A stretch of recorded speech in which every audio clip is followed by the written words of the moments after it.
Hello, I'm Zoe. This is Frag, utilizing the strength of your different self. Hi, Zoe. Welcome to episode number 19. It's been 1 month. I thought you ghosted me. I know. Crazy. It's one of those things that time has taken over each and every one of our lives, and none of us have any control over it. Even if you walk into a room to locate boredom, I'm going to sit here and stare at this wall today doing absolutely nothing. 4 hours will fly by so quickly, and then you're going to really pummel yourself with guilt trips because you're going to say, well, what did you do in those 4 hours? I was looking for a way to slow down time. Let's explain what it means to defrag. Why is it so important? First of all, I am no professional. The only thing I'm really good at is trying to figure out what creativity does to the mind, body, and soul. And it's always been something that I've looked into in others as to why creativity in them suddenly goes dark. Why does it suddenly go dark in me? And then on other days, I'm so bright, I can't even handle the light. So defragging builds up that relationship with not only with myself, but allows me to step into and onto the paths of others to help them get through their creative storms. You know, and I'm going to tell you something. I know a lot of people who were born during the Cancer sign. Cancer people are very creative and very emotional people. And I must be a Cancer magnet because it seems like when I get with them, the first thing I do is I talk to them and I say, is this your personality? Yes, it is. Are you creating? No, I don't do it anymore because I was injured too much. And so if there's a calling that I've been kind of pushed into, it's to say, hey, look, there is something inside of you that was born with you, and it needs to have a voice. And being who you are doesn't give you the right to shut it off. What you need to do is, I realize how painful it is. Find out why. Start asking yourself questions.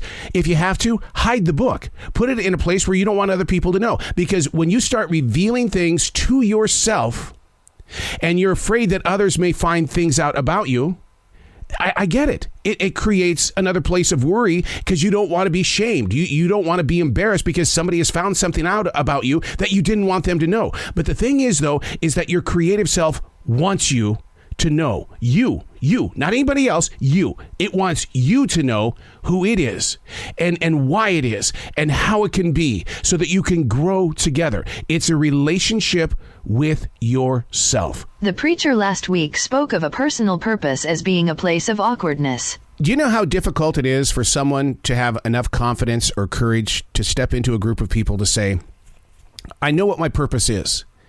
Because at that moment, people will go, well, I'm going to judge this book by its cover, because the majority of all people on this planet have no idea what their purpose is, and they'll spend their entire life looking for that purpose. They seek what's been always living inside of them at all times.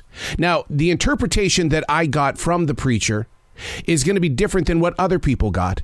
Because as a creative person and somebody who's dedicated their life into helping other people locate their creativity and to find faith in that creativity, not necessarily faith as in God or the universe or the planet or anything like that, faith in yourself so that you can spread what it is that you're holding in this open field, so there can be fruit, so that you can replenish the soil, you can bring things forward. But if you're going to silence yourself and you're going to bring embattlement to yourself, then what happens is that yourself is going to stand over in the corner going, well, I guess you only live once. And this one time I guess it's just a cruddy storm. And it doesn't have to be that way, because when you take the time to defrag, ask yourself the tough questions, because nobody else out there in the world is going to do it.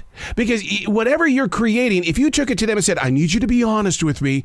What do you think of this song I just wrote? What do you think of this book that I'm writing? And what they're going to do is you're going to get somebody who's going to say, well, it's not really my kind of a book. I don't know, man. It might work. But they become a wet blanket. That's what Julia Cameron calls them. And the thing is that that's not where you want to be. You want to be strong with your creativity, not conceited, not overconfident, but you've got to have enough belief in your relationship with that creative self inside of you in order to put it into that open field so that there can be fruit. As of late, you've become pretty protective of your time. It's affecting your mindset. Oh, yeah. Yeah, I deal with it every day.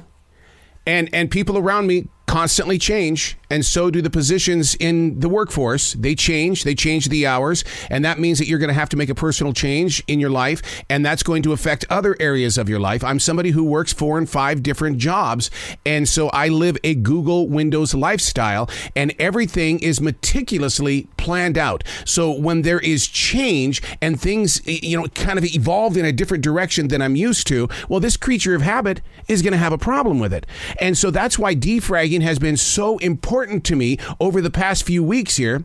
And it's because I sit down with myself and I calm my ass down. You can do meditation all you want, but see, here's the thing. I wrote about this, about meditation. Altering the mind through meditation is exactly that. You are altering your mind. People use drugs, people use alcohol to alter their minds.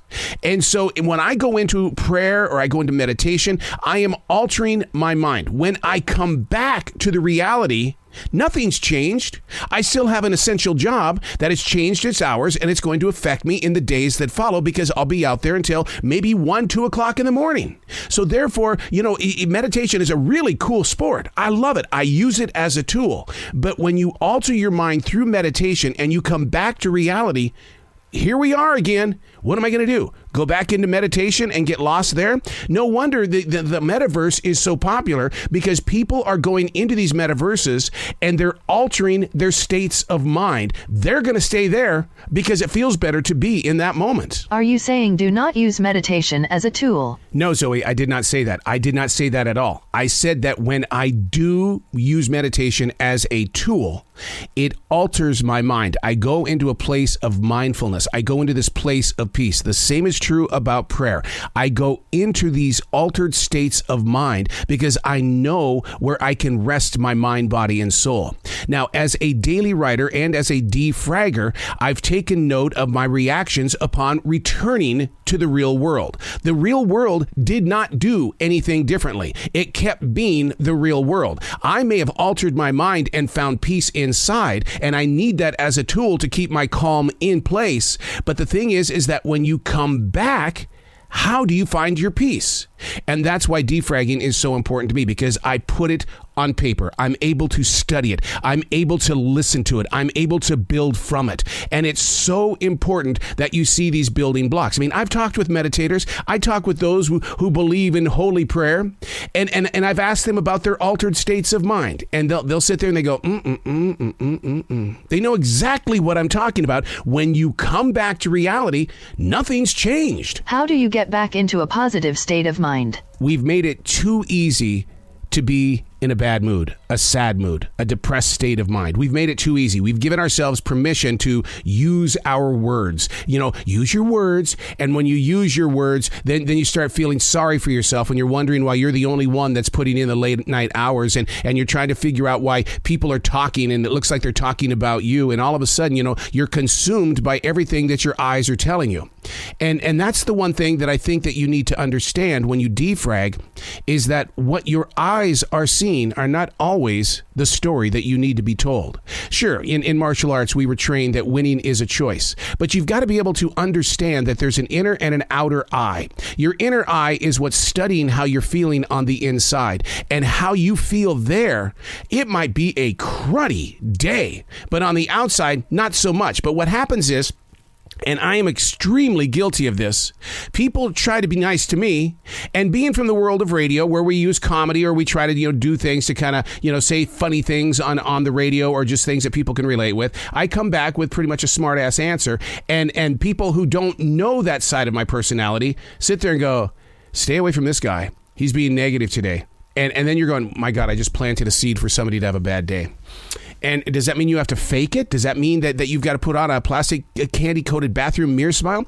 I don't think so. To stay positive, sure, it is a choice. But when you fall into that hole and your choice is to be in a bad mood, it's very difficult to get out of that hole. So once again, it's all based on the defrag journal. What did you do and how did you write things out in a situation? Go back and answer the questions. The question was, what were you doing in the moment where you felt like that you had dropped? What was going on around you?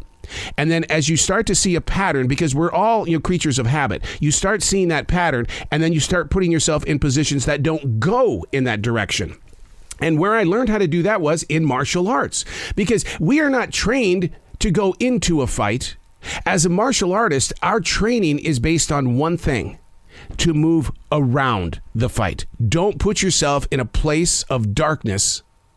Put yourself in a place of where there is light and you can move around it. Have the courage and the confidence to take a longer walk. Don't go into the fire. What you need to do is you need to understand how the fire started and what are we going to do to create a solution of putting it out. Ask yourself the questions. That's a defrag journal.